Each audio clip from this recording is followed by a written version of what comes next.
Crawling in my Chevy station wagon, smoking a big fat blunt, searching for the dead, running from the devil, cause we both on the same level. But I'm still driving my Chevy wagon, smoking a fat blunt, fat blunt, fat blunt.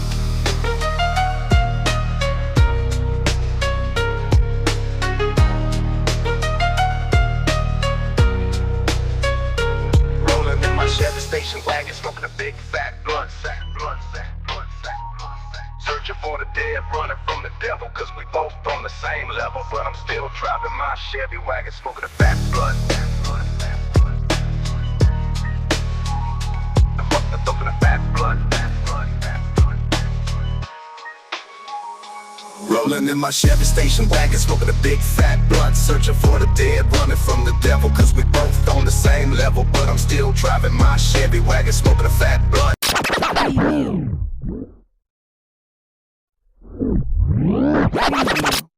Started off with my cousin in her playroom when she was younger, had an imaginary friend, and she thought nothing of it, but then it became like she was talking to him, she was answering him, and she's thinking, what the fuck's wrong with my little girl? Well, my cousin Leanne, and she still remembers it, she's in her 30s now, but she remembers his name because he told her, and she could see him, she could describe him, right? She's not very old. We're like 4, 5 years old. And so that big house that they lived in, she lived in one half. Well, then there was stairs in the other half because it was built into like a duplex. An old house turned in and split in half. Well, my aunt's friend lived there, Joy, and late at night they would hear the stairs in Joy's house because she had the stairs going up in her bedroom. So they get to talking, and she's like, I wasn't up at that time. And when they start figuring out stuff, well, the back door is how we came in and out of both of those places. My aunt had cats, so she would open the door and put like a half screen and just sit it in front of the door so her cats wouldn't get up, but we could open the door, right? Well, when she was done with that, she would set it to the side. Well, every morning it started being over across the kitchen and up against the stove or up against the living room, not falling. Her cats aren't the wild ones; they're old, you know. Nobody's moving it, things like that. And so, after a lot of this goes on, they end up hearing, I guess, one from the neighbors or something of that nature, the backstory on the house. And apparently, years before that, and what's wild is it's right across, kind of diagonal, but still in throwing distance of the funeral home. But the little boy was outside in the front yard playing, and I guess went after a ball in the street, and that's the main highway. That's Lexington Avenue in Winchester. That's like the 2-lane road. And he got hit and killed right outside in front of his house. Well, yeah.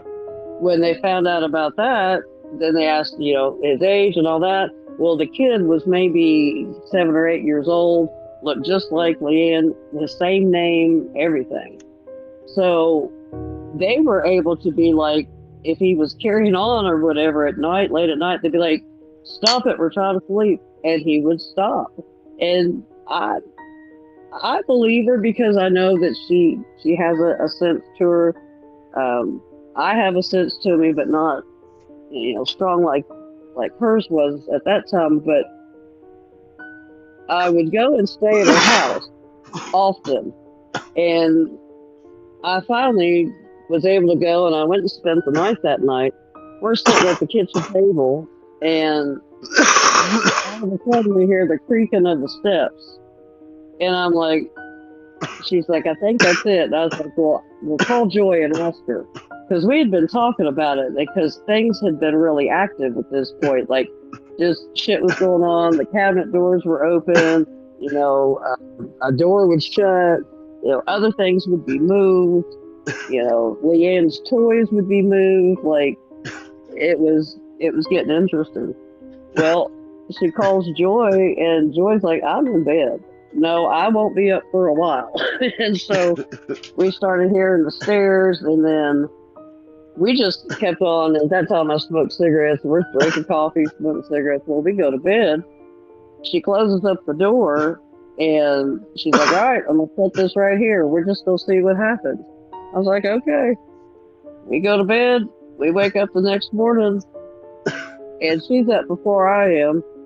But she doesn't go anywhere. She gets up, comes straight to me, wakes me up. She's like, all right, let's go check, see what happened. Hey, the And microphone didn't pick that up, did it? what?